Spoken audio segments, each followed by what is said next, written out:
You know, one of the most interesting things about my job is that I oftentimes get to work with public figures or celebrities or people who are in the public eye, if you will. And I don't get to talk about it all the time because of attorney client confidentiality, of course. But sometimes those celebrities go public with their stories, and there are questions or, issues that I can react to or talk about because they've already become public. And this is one of those stories. Gabrielle Union and Dwyane Wade. I represented Gabrielle and Dwyane's surrogate, actually. And so Gabrielle and Dwyane are really superheroes in my book because they're one of the few celebrity couples who have been very vocal about their journey through surrogacy and sharing the process with the public and letting people know what that was like and dispelling some of this, I guess you could say, some of this toxicity around infertility, some of this bad publicity that people who go through surrogacy journeys get. So I'm very thankful to Gabrielle and to Dwyane for making their journey public. And so we get a chance to hear what they've said about their journey and what some other people have said, and I'll get to react to it. So stick around, we'll get right into it.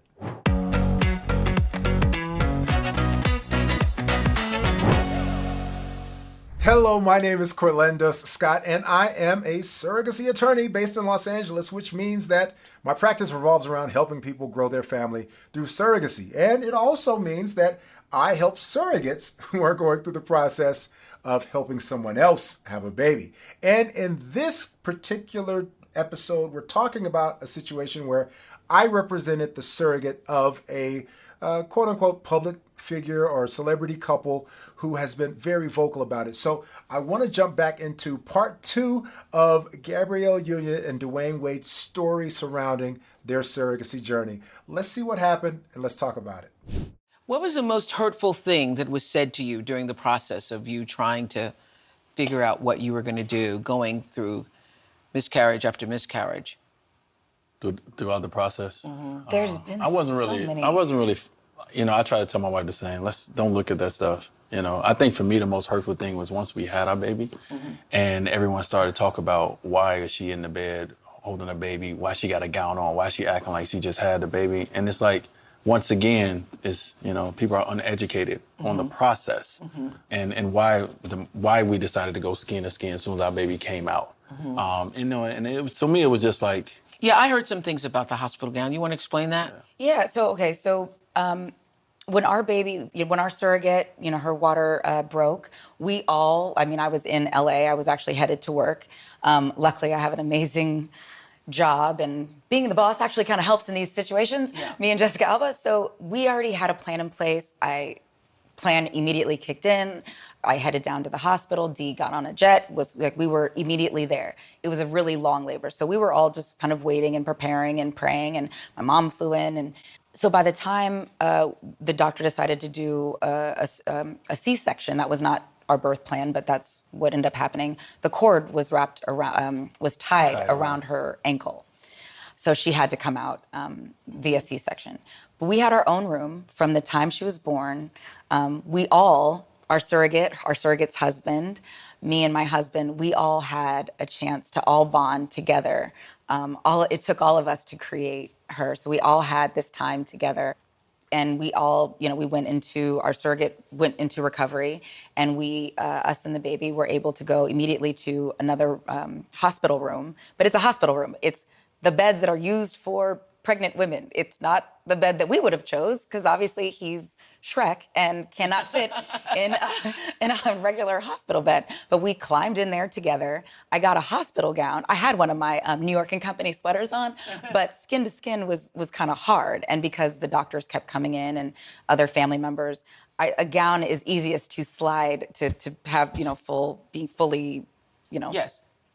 skinned up for skin to skin. It was easier to have skin to skin in a hospital gown as opposed to the clothes that I came in. He can take off his shirt, nobody cares. Perhaps people care. It was a good sight. But for a woman, it was just a little bit for modesty. It was easier. It was easier to hold the baby without your and big we're sweater in a hospital on. bed because that's what's in the room. You know what I mean?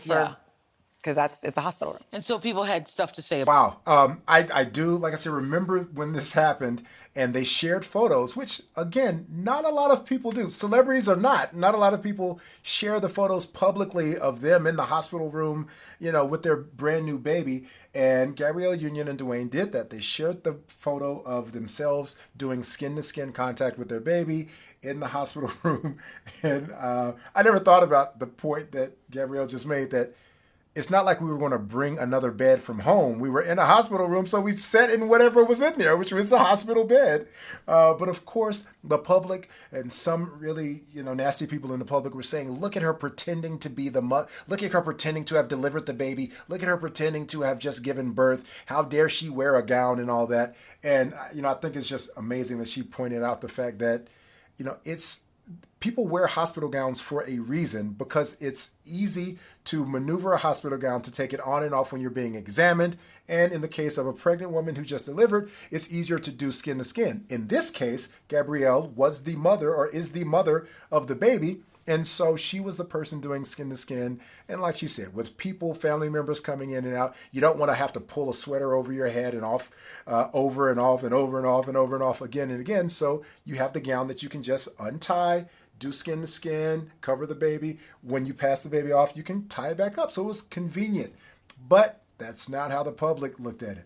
But I will let you in on another little secret that she did not mention that I'm allowed to share, which is the fact that she and Dwyane never left my client's side the entire time she was in labor. When she says that they rushed to the hospital, got there, and stayed there, they did. So for all of the hours and hours and hours and hours, and without getting into details about how many hours, there was a considerable amount of hours. Because as Gabrielle mentioned, they had to decide eventually to do an emergency C-section. They never left.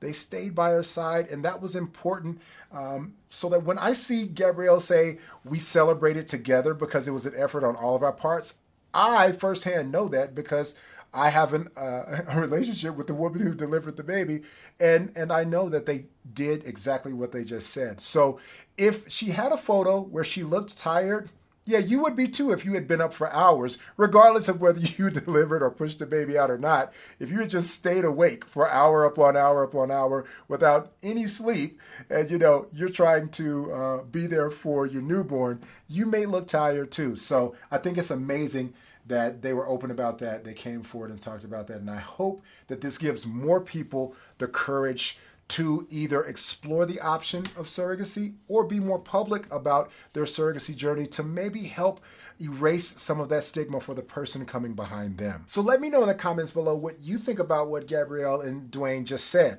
Do you think that it's understandable that they took photos in a hospital bed and with a hospital gown on?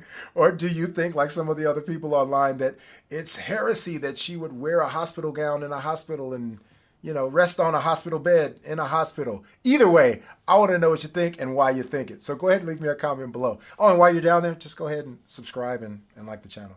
There was something that I thought was very interesting about what Robin Roberts and the lady she interviewed on Good Morning America had to say about Gabrielle and Dwyane's skin to skin and their hospital pictures and all that kind of stuff. Dwyane Wade, ladies and gentlemen, and Dr. Jennifer Ashton is here right now. And we heard that Gabrielle used the hashtag skin to skin right, as a bonding technique. Yeah. What's that about? Super, super important, Robin. This is really the foundation of infant bonding. It's also known as the kangaroo approach. Started in premature babies, and it was discovered that bare chest on the baby, they can have a diaper on, and the bare chest on the mom or the dad really facilitates not just bonding, but improves their immune system, their appetite, everything, long-term IQ. I mean, this is a no-brainer in terms of doing it. So it's encouraged, however the new baby comes into their world, and it's super, super effective. And talk about the challenges, especially emotionally. Well, let's be clear. So, I mean, most people who know anything about pregnancy or delivery or newborns have heard of skin to skin, and hopefully people aren't fooled and think that skin to skin only applies to the woman who delivered the baby. It's beneficial for any parent period. I remember having the honor of being able to hold my children to my bare chest and actually have that. Really, my doctor explained to me the benefits of even the heat transfer from my body to my child's body and the syncing of heartbeats and just different things that blew my mind about what skin to skin offers. So it only makes sense that both Dwyane and Gabrielle would have the moment to do skin to skin once their baby came out and their surrogate had finished the delivery process. So it's great to see that an actual physician is speaking up about this and making sense of it for so many people who wouldn't understand why in the world would she put on a gown and hold the baby to her chest. Well, this is why. Let's see what else this doctor has to say. Clear. First of all, if you have your baby via surrogate, if you are a step parent, a foster parent, an adoptive parent, the key word there is parent. And I think that right now there are so many myths and misconceptions with surrogacy that it's somehow less that couple's child. First of all, it can be their biologic child and just carried by someone else. But again, they are that baby's parents. So I think there are similarities, there are differences. Obviously, there might not be the physical component, but there's certainly the emotional and psychological. And what Dwyane Wade was saying at the end there about the dads. Yeah, we often forget the dad or the partner, and they are in that. Very important. Yeah, great story. It's very clear. And thank you. You're going to be joining me on Facebook Live Yes, to talk about a can't very wait. important issue in just a little bit. Well, I mean, I can't make it any clearer than that. I mean, it's like I almost wrote the script for her to quote because I feel the exact same way. A lot of times surrogacy gets a weird stigma attached to it that you're not as much of a parent or you're like diet parent or parent light, so to speak.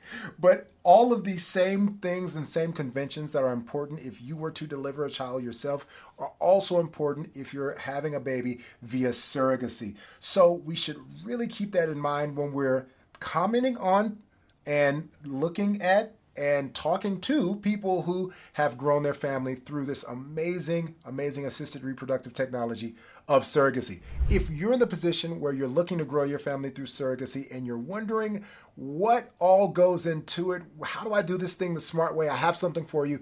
It's called my Surrogacy Secrets Seminar, and you can just click the link below and get your hands on that, where I walk you through the surrogacy process from decision or dream all the way to delivery day. And we talk about things that you need in order to have a successful journey where you don't lose sleep, time, or money. And so click the link below, get your hands on that. And if you want to chat with me about your specific surrogacy journey, also there's a link to chatwithcorlandos.com below. And you can click that link and start a dialogue with me. And we can talk about where you are in the process. If, let's say, you're a public figure and you're wondering, how do I do this thing the smart way and stay out of the limelight until I'm ready to go into the limelight, like Gabrielle and Dwyane, then reach out to me and we can chat. See you in the next episode. We'll pick it up in part 3.